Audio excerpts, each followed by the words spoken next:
I feel that now it's a historic moment because it's not just one elections that could, change the management of FIDE or keep the same management. I think now we have to decide for our future. I see a lot of great opportunities for the game of chess now, especially with new technologies, with the concept of chess education that is now well spread around the world, with social networks gaining ground every minute. So, and chess perfectly fits these new realities of the modern world. And I have no doubt that with the new administration that I will lead in FIDE, we can change things in the game of chess for better and forever. Yeah. Well, you said that the previous campaign where you supported Karpov failed for lack of preparation. We know that immediately after that, those elections, you started to work on this, right? Not immediately, yes. Wow. Okay. It took time to analyze the results. So just I followed Botvinnik's routine. So that's to recognize, why it didn't go well and what was wrong.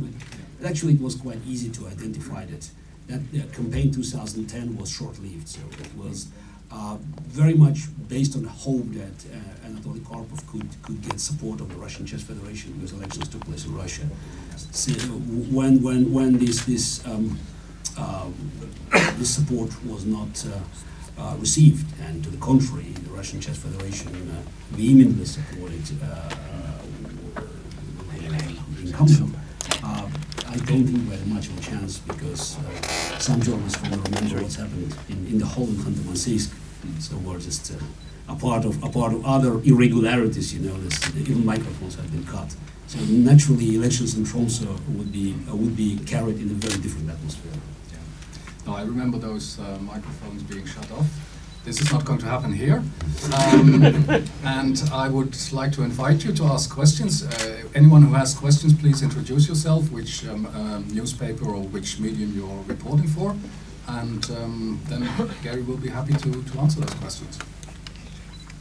Anyone? Sounds threatening. Thomas Richter, German Schachtiger. I have a question about your election program. You propose one universal rating system for everything from World Championship matches to online blitz.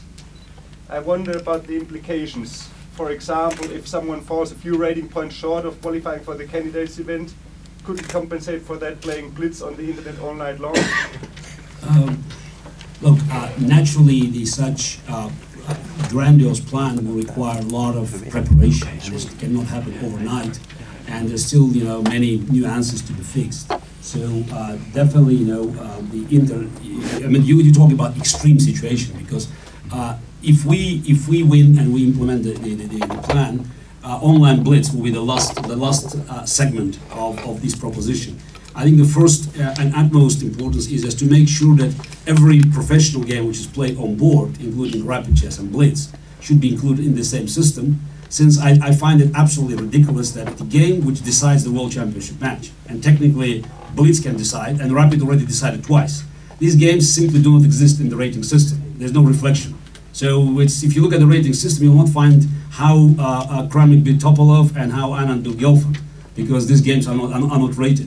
So in my view, we have to make sure that every game, as a first step, played on board is included, of course with a different ratio, but that's something just again for mathematical calculation, probably roughly the rapid could be something like 0.3 or 0.35 of full point, and blitz could go probably 0.5. So, but again, this is for very precise calculations. And then we should consider, including online chess, naturally with a lot of restrictions. Yeah. But again, ideally, we need to make sure that every game that is played on the planet is included, because this is the way to create the chess family. So this is the way to bring millions of people who are playing. We know, as we speak, hundreds of thousands of people are playing chess, from different parts of this planet. And by not having a system that brings them together, we're missing a phenomenal opportunity to make chess a commercially attractive sport. Because while Facebook may have 1 billion names, no one has a properly constituted database with millions of real names registered. This is what does exist in the world of chess. If FIDE is capable of bringing it together then I think we have a great opportunity of attracting corporate sponsors, because we'll have a major asset in our hands.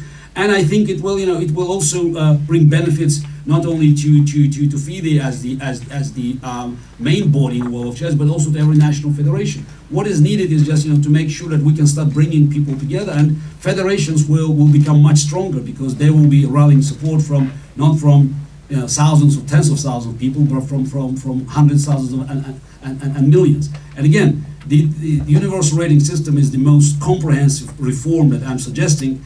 And we will not, and this is also part of the program, we will not take any step without full consultation with national federations and all parties engaged, because I believe that the way to run FIDE and to around the world of chess is to make sure that the advice and recommendations, they come from bottom to the top, and not the other way around.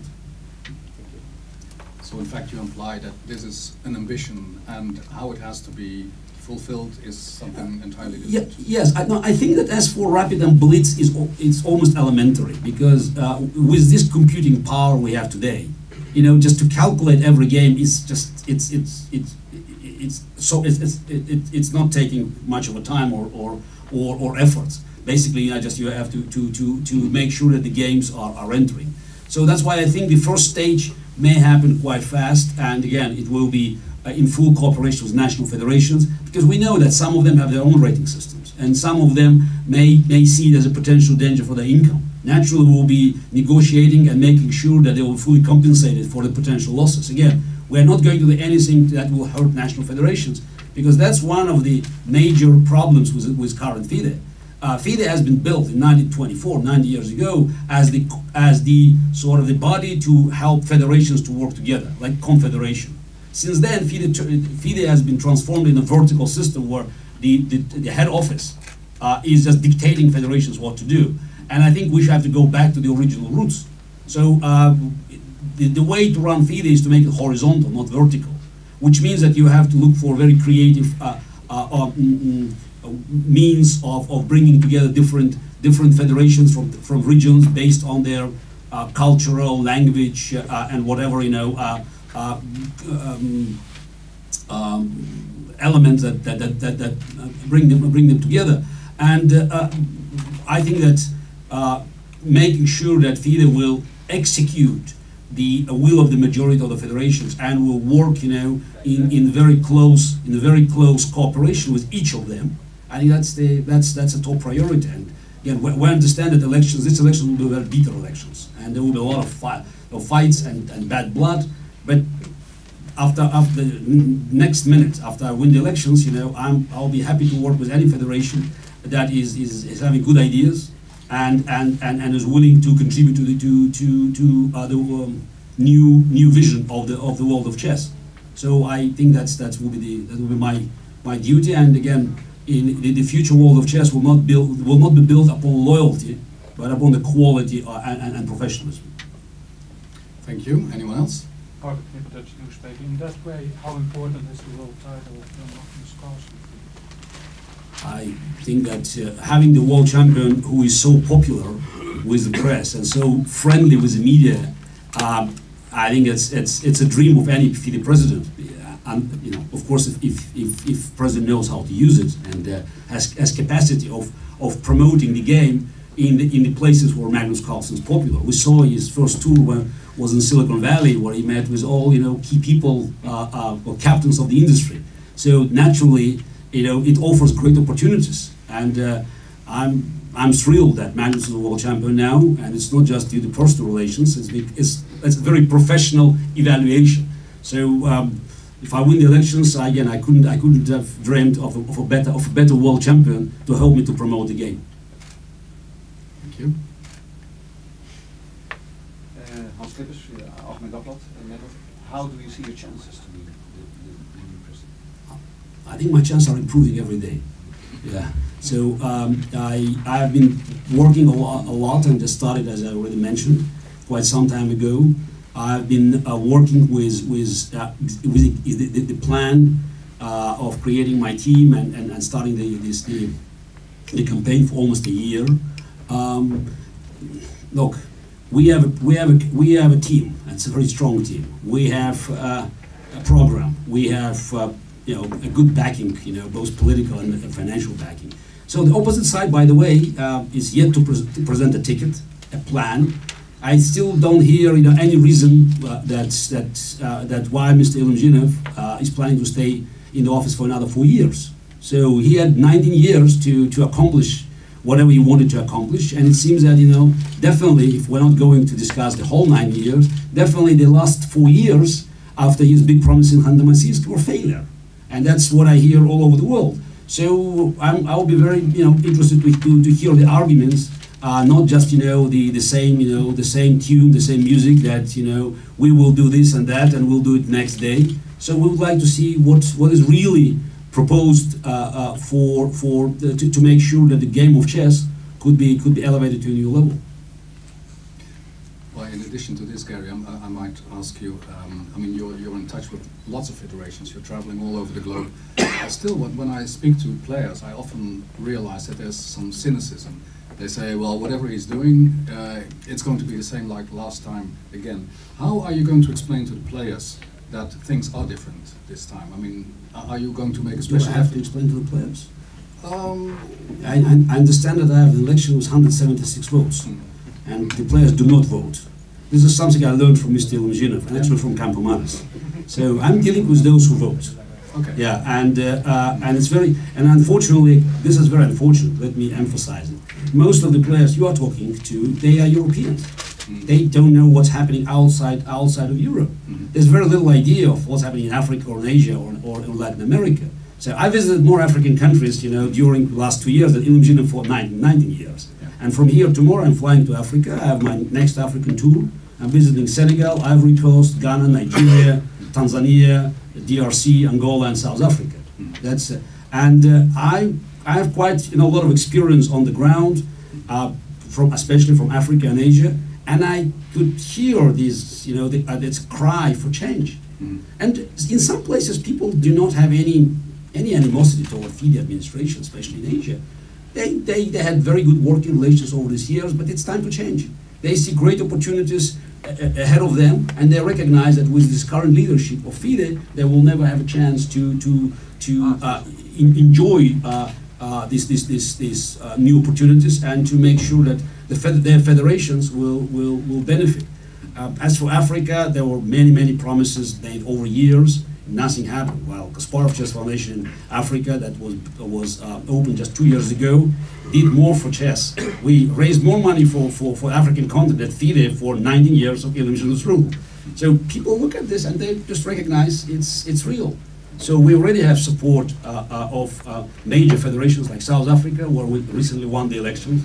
And let me emphasize, first time in his life, Mr. Ilumzhinov went down south to campaign for incumbent, and they lost.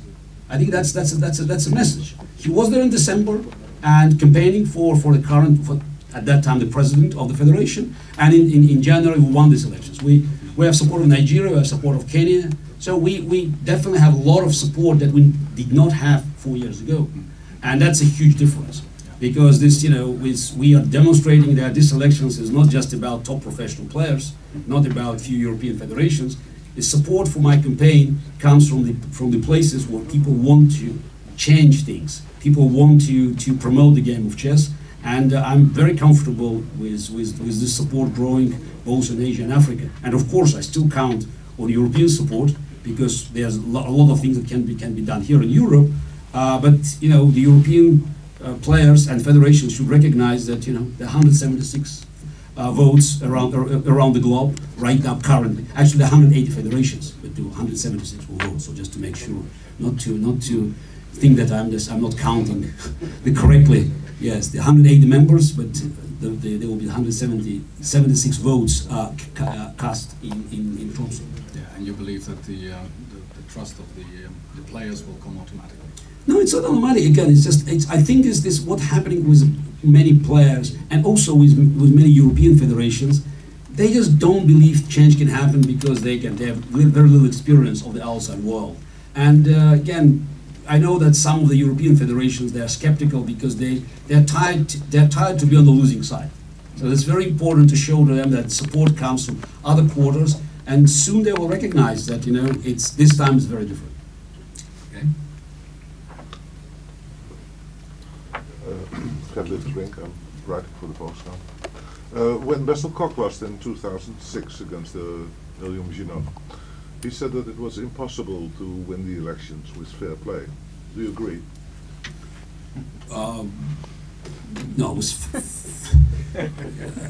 I'm not so sure that I got exact this the point, because it's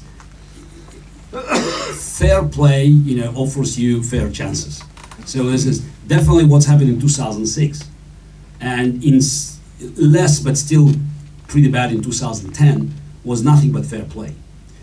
Between 2010 and 2014, there were a number of negotiations, and also an important court case in CAS, in the Olympic Court in Lausanne, that actually helped us to fix the rules. The elections in 2014, if you look at the procedure, will be very different from both 2006 and 2010. That's one of the lessons we learned.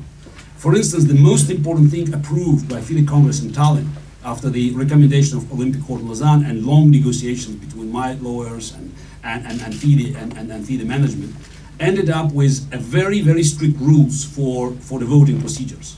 There will be list of delegates approved 2 weeks before the elections, and only delegates can cast the vote. So, which is, if you are, of course, you know that one of the greatest challenges for anybody who was against FIDE team was to deal with this last-minute calls from nowhere, saying, "Oh, we give proxy to this man, and then proxy goes there." So there was a last-minute proxy exchange, and FIDE had a huge advantage because they had all telephone numbers, all details, and they could definitely gain dozens of votes at the last minute. So right now we are in a different situation. There's an election committee that will have to approve all the names of the delegates that will be eligible to vote, and that will happen 2 weeks before the elections. No proxies can be circulated outside of these 176 names, which is, again, still room for wrongdoings. But now it's much more difficult to utilize the typical advantage for FIDE. Also, we now have much better contacts with federations. We are looking for different federations to the elections, so we are very much engaged on the ground.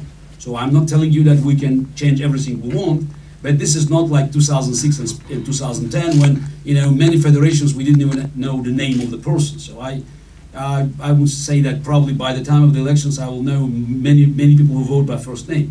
So it's a brand new game, and it's as fair as possible. And also, let's not forget, this election will be held in Tromsø in Norway, and the organizers they already made it very clear.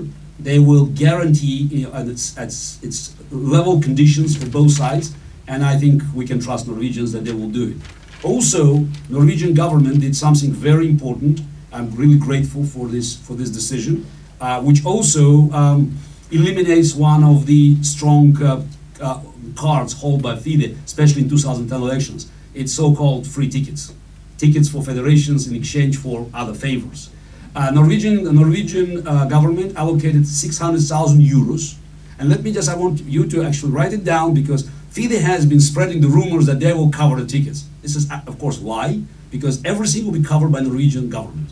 600,000 euros has been allocated to pay for the tickets for federations who cannot afford to travel to Norway. So, which again changes the game quite dramatically, because this time, FIDE will not be in the position to offer free tickets. Though, as I said, in many places we got the messages that FIDE is trying to pretend that they are buying the tickets, knowing exactly that the government of Norway has already decided to do that. That sounds like a big improvement.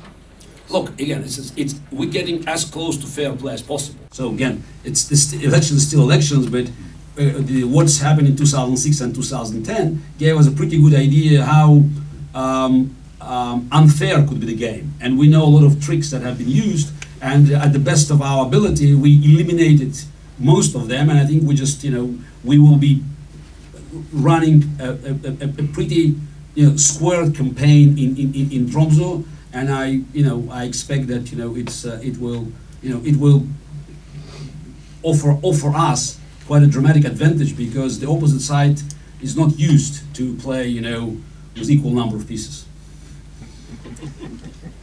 Yes. Following the question about fair play, as you know, FIDE published your project. FIDE?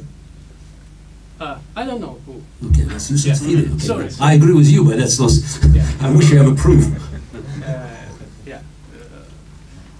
We must pretend that I didn't say this.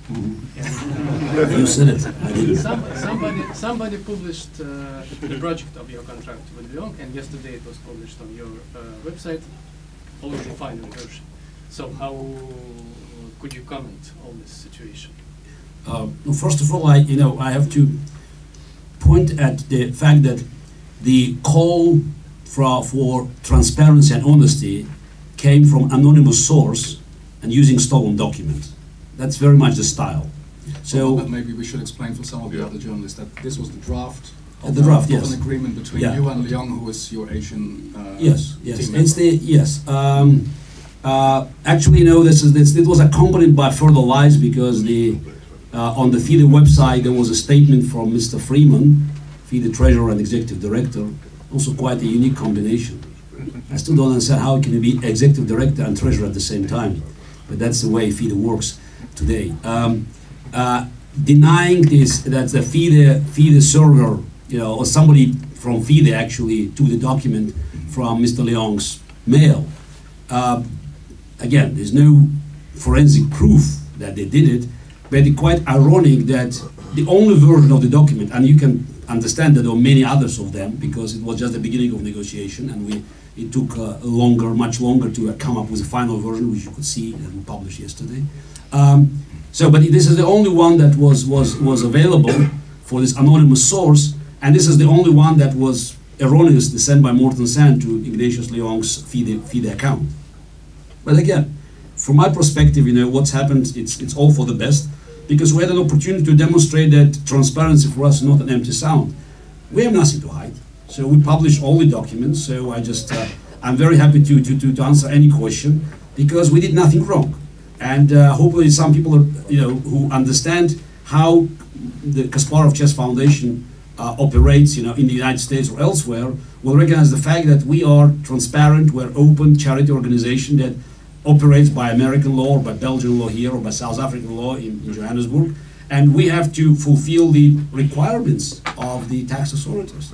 Any wrongdoing will put us in real problems. So we did everything according to the law, and I had to do it. I had to find a right counterpart in Asia to promote our agenda, because what we're trying to do in Asia and Africa is to make sure that we have access to national federations where we can offer help and promote our mainly chess and education programs.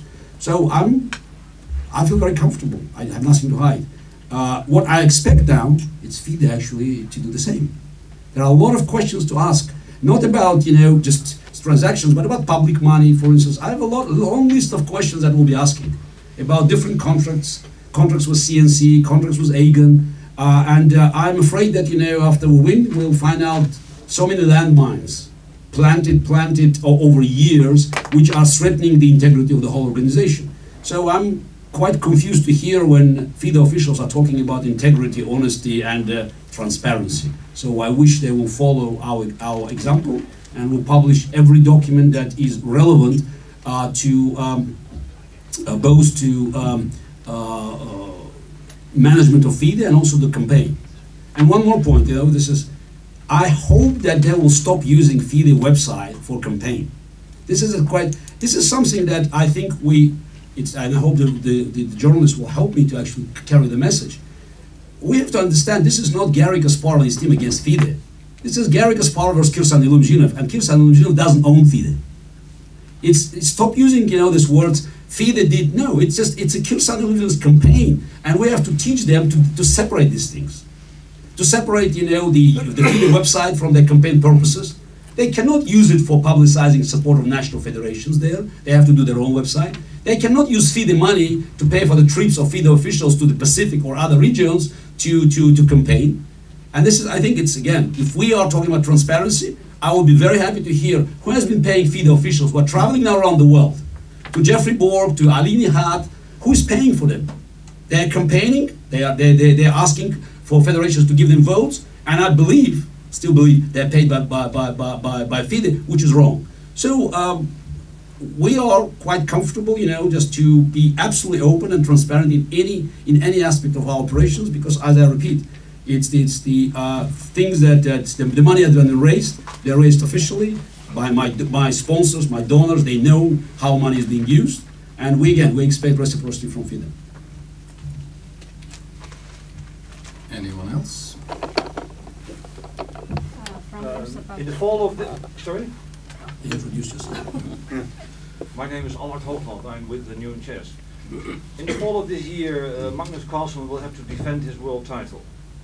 How important is it that the deals around that match are made before the elections or after the elections? Because there is, of course, a huge opportunity to plant further landmines or make... There's a lot of money involved.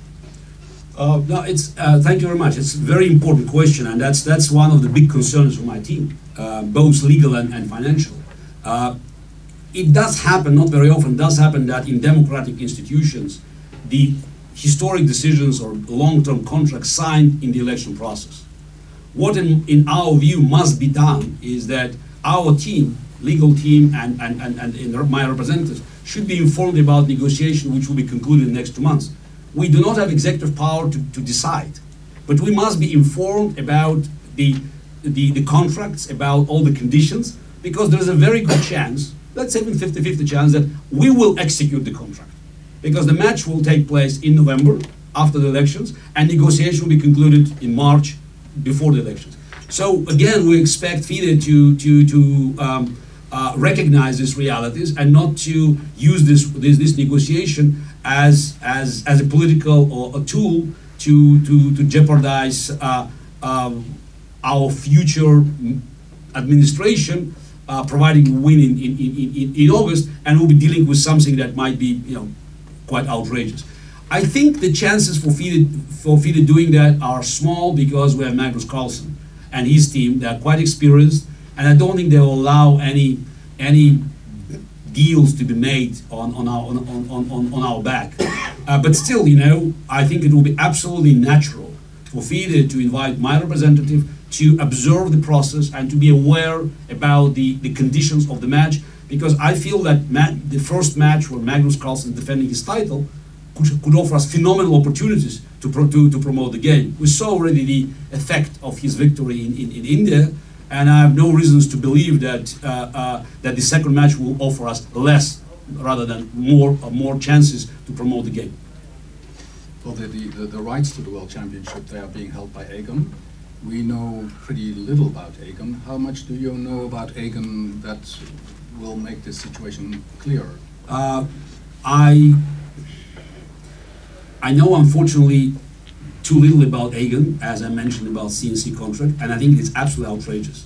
There's still too many questions to be asked, and this is one of the major issues that we are facing, and I will my team was already trying to analyze that, and in the months to come, we'll be working very hard to make sure that when we win, we will not be swamped, you know, with all these, you know, contracts that could actually torpedo our efforts to reform the organization. Again, I welcome FIDE to tell us everything about these contracts, because, you know, if these contracts are illegal, you know, we'll fight. So these contracts will not stand, and we're not be shy to go to the court to make sure that those responsible for these clandestine agreements will pay the fair price.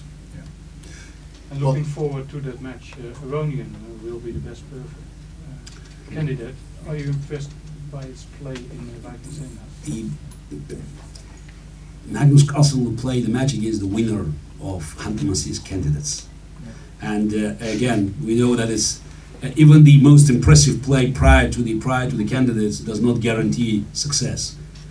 Aronian plays perfectly here. If he keeps the same quality of chess in Hantelmann's, he has a very good chance, fair chance of winning.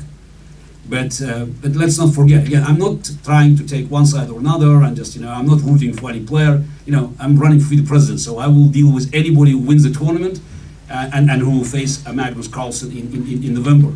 But the danger is that, and we know that, all professional players know that, actually Leon Aronian also learned these hard lessons. Here in Vik and Zay, there's not the same pressure. He's relaxed, and we could see how much, how amazing could be his game when he is not under stress. Hunter Manstis will be different. It's one mistake and actually deny him a chance to play the match of his life. So even Magnus, if you remember London, so that's he almost faltered at the end. So just the last round of the tournament in London, Canada's tournament, when both Magnus and Kramnik lost, just tells you that even the best players may collapse under this tremendous pressure. So that's why I wouldn't pick up a favorite there. So naturally Aronian is one of them. I would not underestimate Kramnik's chances. He plays well, and it's probably his last real opportunity to play another World Championship match, and it's played in Khanty-Mansiysk, so it's in home turf. So if we look at the current results and the overall performance, then one can hardly imagine it will be the winner will be somebody else but Kramnik or Aronian. But again, this the pressure. The pressure on the shoulders may play bad trick on both of them. Well, Aronian is winning here Kasparov style. 7 out of 9 so far. Well, we know that you also delivered under pressure. So what suggestions would you have for Aronian? What should he work on to? Just some free tips, Garry. No. I have to protect my impartiality. Oh, yeah, of course. Yeah, because again, it's whoever wins candidates will be the person to challenge Magnus Carlsen. I believe, I will be, opening a match between this person and Magnus in November. Yeah, the winner is the winner. Yeah. And the winner is the winner. Okay, good. Any more questions? How's your relation with Russia nowadays? Can you comment on that? I have my mother and my son living there, and that's it. So I am not planning to go back, definitely before the elections. What happens after the elections remains to be seen. I think as a FIDE president, I will have duty to visit major federations like Russia, or for the same argument, Azerbaijan at the Chess Olympiads. So as a FIDE president, I will have to alter some of my current commitments, political commitments, because I will have things to deliver to the world of chess. You live in New York nowadays. Unfortunately, I live in the plane. Yes, but when I'm on the ground, yes, I'm in New York. Yes. My wife, my daughter, my eldest daughter. So I have roots in New York, and this is where I rest when I'm on the ground. How often are you on the ground? Not as often as my family wants me to be. Yes. So next time I will be in New York on February 15. So that's just after the African and European tour. Yeah. And not for long, unfortunately. So I've discovered that despite the modern means of transportation, the world is too big. So that's flying around. It sounds quite easy, but now with all the hassle in the airports, and it's when you start adding time for travel. So how many countries have you visited so far? I haven't, definitely I'm still way behind Nigel Short. So it's, and Anatoly Karpov. So, but I think by the end of the campaign, I may cross 100. So there's still, it's a question how you count, whether you can count former Soviet republics that I visited at the time of the Soviet Union as a country, or it's not counted. Same goes with Yugoslavia. So it's the if you count this way, then I'm probably at 80 already. So the number grows every day. So this African tour will add quite a few. Yeah. So have you been mainland China also? I visited already Macau and Hong Kong, and I'm planning to visit mainland China. So that's a part of my. It will be, I think, in June. So there's the. There will be. I make at least 2 more tours to Asia. That's already planned. So working with Ignatius Leong, and I don't have an exact date, but it's, I think, mid-June. Something is planned in mainland China, so I should go to Beijing. I think it's, again, it's very important just to visit such a major federation and to establish working relations. Garry, ACP Board Director and member of the FIDE Anti-Cheating Commission. Garry, this is a difficult moment with chess, with all these cheating scandals, and we have the feeling that more can be done. Will you be, as newly elected president, would you be funding anti-cheating measures and fighting cheating properly? I will be adamant in fighting, for integrity of the game of chess, and I'm aware about the problems. I think it's not enough done, and I will be willing to offer any assistance to make sure that we'll protect the good name of the game of chess. So you would no, absolutely, because it's the game of chess. If we want to sell chess to the public and to the corporations, we have to protect this good name. For instance, I'm in favor of Sofia rules because I believe we have to protect the integrity of the fighting spirit. But when we talk about short draws and other elements, so it's still it's much smaller danger than cheating, because if the game if we're being accused of cheating, so if some players could benefit from finding the holes in the current structure, then the whole concept of the normal game is ruined. So those who would like to cheat, we can offer freestyle internet games. They can play any way they want. But in the tournament hall, we must secure full protection. And I'm not a great expert, but I have some ideas, but I will be delighted to hear suggestions. And whatever is suggested will be fully funded and implemented. So it is high on your agenda? No, again, it's a part of my concept of making the game of chess, as a sellable package for the public and the corporations, and how you can sell something which doesn't have an integrity. Your opinion about Putin and the lack of democracy in Russia is well known. Are you interested in what's happening now in Ukraine and the role Klitschko, another world champion, is playing in that?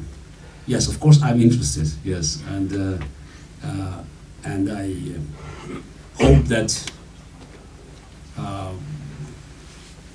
nothing terrible happens there. So it's very unfortunate that the Ukrainian government is pushing in the wrong direction, and I believe that people in the streets of Kyiv they are within their rights to protect their freedom and human rights, and their desire to live in the democratic state. Still, I hope, I'm not sure, it's doable, but because things are getting worse almost on an hourly basis. That's what I saw this morning. Just reading the news from Kyiv. But I'm against bloodshed. But if Ukrainian government pushes too hard, I think it might become inevitable. And again, I believe in the rights of people to rise to protect their freedom. Maybe another chess question, Garry. When you became world champion, you created a revolution by the way you approached the game. Big emphasis on preparation. You were incredibly well prepared. Now we have Magnus Carlsen, and things have become slightly different. Where do you think chess is going at the moment? No, I think it's Magnus' victory was very symbolic and significant, because 4 or 5 years ago there was a big talk about chess, being it's a drawish game, and again Sofia rule is very much reflection of this fear, because nobody believed that you can actually force players to go back to this fighting chess spirit. I think Magnus almost single-handedly changed this perception, because I believe that it's the short draws is very much it's a psychological problem. So the players they feel that they are not obliged to play fighting chess. They have no responsibilities for the public and for the world of chess. And the way Magnus played, and he's still playing, push them in this direction. I mean, no one is talking anymore about, you know, top tournaments being too dull, too many draws. So look at this tournament or look at any other tournament. So the leader obviously influences the whole pack.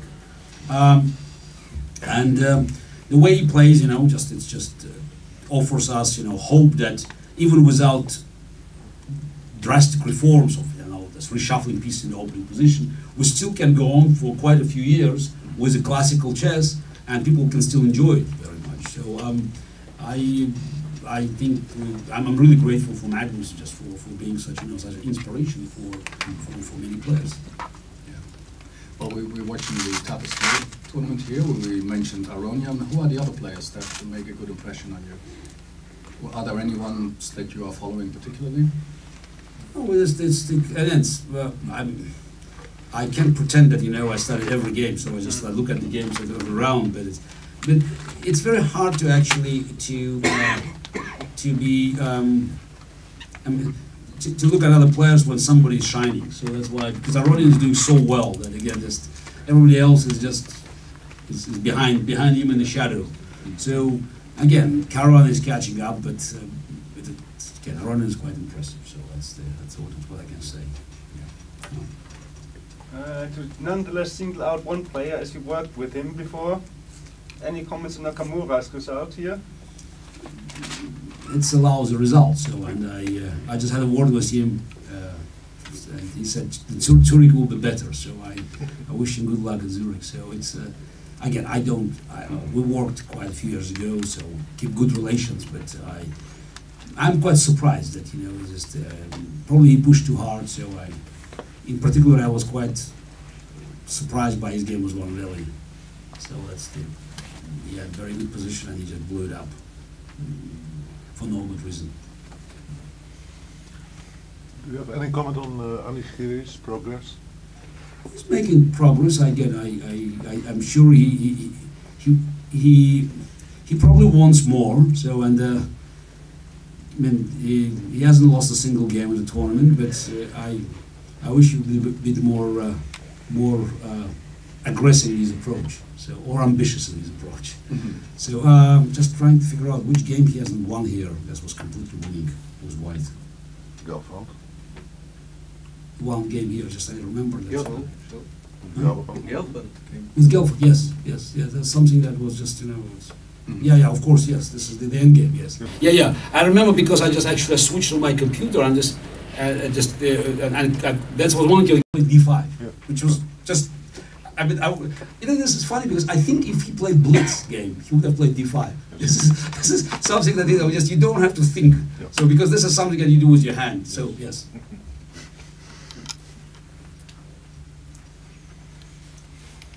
Anyone? Yes. Yeah. A question about the Olympic Games in Sochi.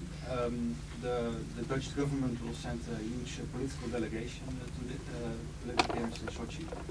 Dutch people are quite critical about it. What would you like to say to change their mind? Look,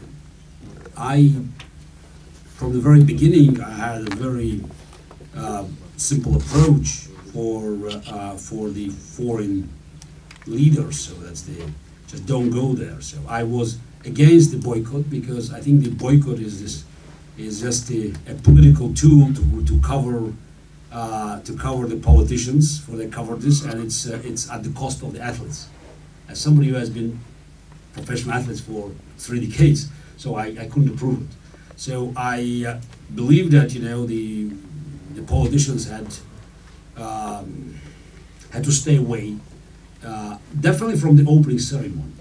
So, by the way, I think the Finnish minister, that's what he's doing. He's going there, but he said he would boycott the opening ceremony because they all put in needs, as, by the way, in 1936, another dictator, just to have a picture, you know, just to show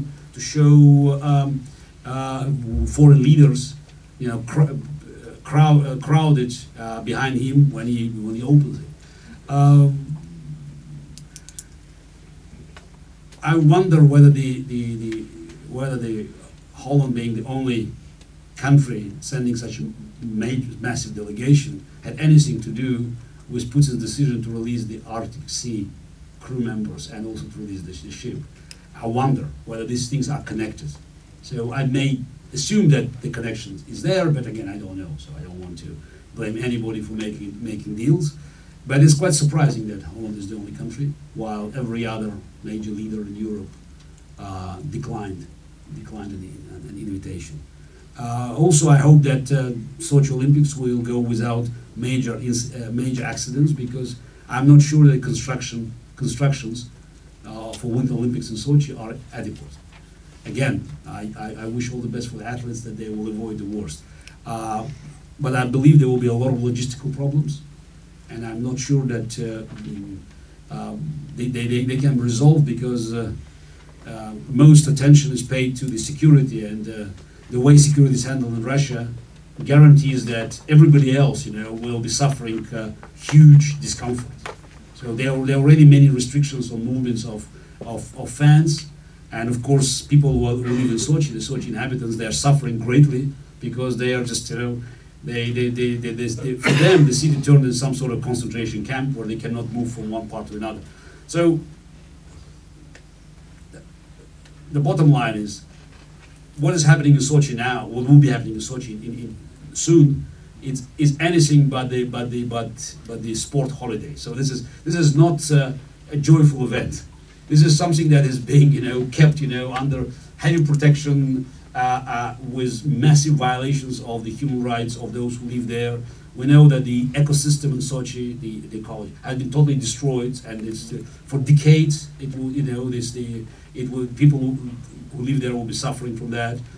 I'm not even talking about the corruption there. So it happens when international sport organization grants the rights to a country where a paranoid dictator wanted to have Winter Olympics in subtropical resort.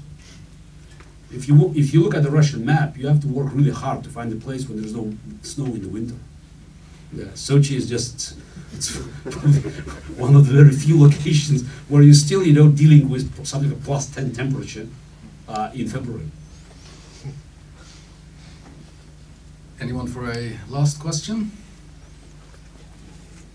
Or shall we talk a bit about the tournament, Garry? I mean, what are your memories of this tournament, apart from the game against Kasparov? How do you think back to these wonderful years you spent here? Yeah, I arrived late evening yesterday, so, and it's quite amazing, because it's okay. It's a small place, and I could just remember how we walked here and there. Was entered the room, so I just remember where I put the computer with Yuri Dokoyan, how it was all located. So it's. You still remember your room number?